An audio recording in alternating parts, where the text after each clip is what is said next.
രാത്രി ഭക്ഷണം കണ്ടില്ല, ചോറ് നല്ല കുമ്പളങ്ങ കായിട്ടുള്ള മൂരികറി, എന്തൊക്കെ കാണുമ്പോൾ കളറ്. പിന്നെ നല്ല കടലക്കറി, വറുത്തരച്ച കടലക്കറി കണ്ടില്ല. ഇത് കാണുമ്പോ തന്നെ വായിൽ വെള്ളം വരും. നമുക്ക് പപ്പടം കുറെ കാലമായി തിന്നിട്ട്, പപ്പടം 2 പപ്പടം ഇരിക്കട്ടെ. 2 പപ്പടം കഴിച്ചോട്ടെ ഇട്ട് ഞാൻ.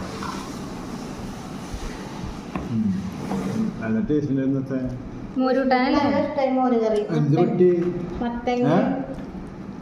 നല്ല കയ്യപ്പതം പറ്റിയ തന്നെ തോന്നണേ. ഇന്ന് ഒച്ച നേരം വൈകിട്ട് തന്നെ വന്നേ. ബാക്കില് ചേട്ടാ ചോറ് വെക്കണ ശബ്ദാട്ട കേക്കണേ. അടിപൊളി. അപ്പൊ എല്ലാരും ഓണം എവിടം വരെ എത്തി? ഞങ്ങള് തന്നെ ഇവിടെ അച്ഛന് നേരം വൈകിട്ടാണ് ജോലി സ്ഥലത്ത് നിന്ന് വരാതാണ്ടാ.